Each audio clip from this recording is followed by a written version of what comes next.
Today's topic is chlamydia. Chlamydia is a sexually transmitted infection caused by the bacterium Chlamydia trachomatis.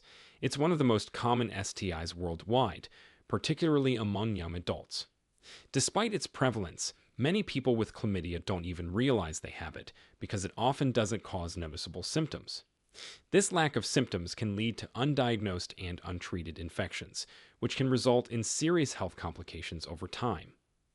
Chlamydia trachomatis specifically targets the mucous membranes of the body, including the genital tract, rectum, and the eyes. Yes, it can even infect your eyes, though this is less common. Infections of the eyes occur primarily through direct or indirect contact with infected genital secretions. In women, the bacteria typically infect the cervix and can spread to the upper reproductive tract, potentially causing pelvic inflammatory disease, PID. In men, chlamydia commonly infects the urethra and can spread to the epididymis, which is a tube located at the back of the testicles that stores and carries sperm. Chlamydia is most prevalent among sexually active individuals under the age of 25. This is due in part to biological factors that make younger people more susceptible to infection and social factors like less consistent use of condoms and higher rates of multiple sexual partners. It's also more common in areas with limited access to healthcare and STI screening, which shows the importance of regular testing and education. One of the key challenges with chlamydia is differentiating it from other conditions because its symptoms can be very similar to those of other STIs or even non-sexually transmitted infections. For instance, gonorrhea, another common STI, can cause symptoms that are nearly indistinguishable from those of chlamydia. Both can result in painful urination, abnormal genital discharge, and in women, pelvic pain. Non-STI conditions like bacterial vaginosis or yeast infections in women can also cause similar symptoms, such as unusual vaginal discharge and discomfort. Causes of chlamydia. The primary cause of chlamydia is the bacterium Chlamydia trachomatis. This bacterium is transmitted through sexual contact with an infected person. This includes vaginal, anal, and oral sex. You can also get chlamydia by touching your eyes after touching your intimate area if you have the infection, although this is less common. Importantly, chlamydia can be transmitted even if the infected person doesn't have symptoms, which is why regular screening is so crucial. When someone gets infected with chlamydia, the bacteria enter the body through small abrasions or cuts in the skin or mucous membranes. Once inside, they start to multiply within the host cells. Chlamydia bacteria have a unique life cycle that involves two forms, the elementary body and the reticulate body. The elementary body is the infectious form that can survive outside of cells and is transmitted between hosts. Once inside a host cell, it transforms into the reticulate body, which is the replicative form. The reticulate bodies multiply within the cell, eventually converting back into elementary bodies that are released to infect new cells. This cycle can lead to the persistent infection that characterizes chlamydia. Symptoms of chlamydia. As mentioned earlier, many people with chlamydia don't have any symptoms at all. When symptoms do occur, they usually appear 1 to 3 weeks after exposure to the bacteria.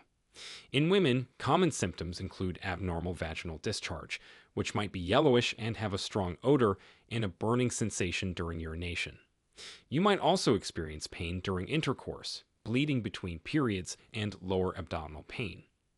If the infection spreads to the upper reproductive tract, it can cause more severe symptoms associated with PID, such as severe pelvic pain, fever, and nausea. In men, the symptoms of chlamydia include a discharge from the penis that might be cloudy or clear, a burning sensation when urinating, and pain and swelling in one or both testicles. Men can also develop an infection of the epididymis, known as epididymitis, which can cause testicular pain and swelling. Additionally, chlamydia can infect the rectum in both men and women, leading to symptoms like rectal pain, discharge, and bleeding. Although less common, chlamydia can also infect the throat through oral sex, causing a sore throat. However, throat infections are typically asymptomatic and are less likely to be noticed without testing. If chlamydia infects the eyes, it can cause conjunctivitis, characterized by redness, irritation, and discharge from the eyes. Diagnosis of chlamydia. The wide range of potential symptoms and their overlap with other conditions make it essential to get tested if you suspect you might have chlamydia or if you've been sexually active and haven't been tested recently. Diagnosing chlamydia typically involves a simple and non-invasive test. For women, this usually means a swab of the cervix during a pelvic exam or a urine sample. For men, a urine sample or a swab from the urethra is usually sufficient. If a rectal or throat infection is suspected, swabs from these areas can also be taken. The samples are then sent to a lab for testing, which can detect the presence of chlamydia bacteria. Before we continue, if you have been enjoying the video so far, hit the like button and don't forget to subscribe and hit the bell icon so you don't miss more videos like this. Treatment of chlamydia. Once diagnosed, chlamydia is usually straightforward to treat. The standard treatment is a course of antibiotics. The most commonly prescribed antibiotics for chlamydia are azithromycin, which is taken as a single dose, or doxycycline, which is taken twice a day for 7 days. It's crucial to complete the entire course of antibiotics, even if you start to feel better before finishing the medication, to ensure that the infection is fully eradicated. During treatment, it's important to abstain from sexual activity to prevent spreading the infection to others and to avoid getting reinfected yourself. You should also inform any sexual partners so they can get tested and treated if necessary. Most healthcare providers recommend a follow-up test about 3 months after treatment to ensure the infection is completely cleared, especially if you're at higher risk of reinfection. A critical aspect of treating chlamydia is addressing the risk of reinfection.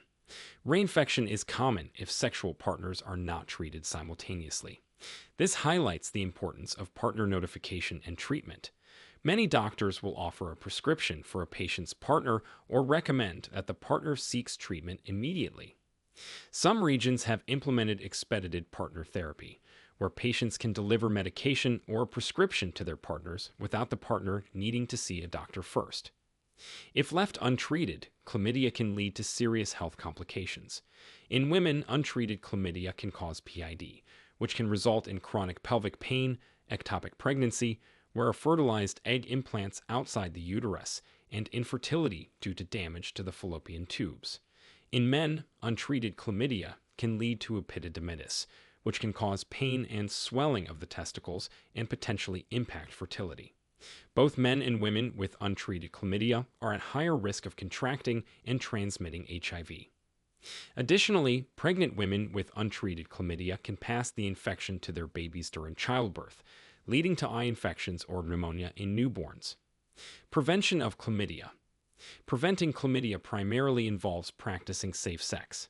This means using protection every time you have intimate contact and getting regular STI screenings if you're sexually active. Open communication with your sexual partners about STI testing and sexual health is also crucial. If you're in a monogamous relationship, both partners should get tested before stopping condom use. At the end, education and awareness are key components in the fight against chlamydia. Many people are unaware of their risk or don't recognize the importance of regular testing, particularly because the infection can be asymptomatic. By increasing awareness and promoting regular screenings, we can reduce the prevalence of chlamydia and prevent the long-term health consequences associated with untreated infections. Now we want to hear from you. Do you or someone you know have chlamydia? What symptoms did you have? Share with us your experiences and opinions in the comments below. We love to hear them. Thanks for watching.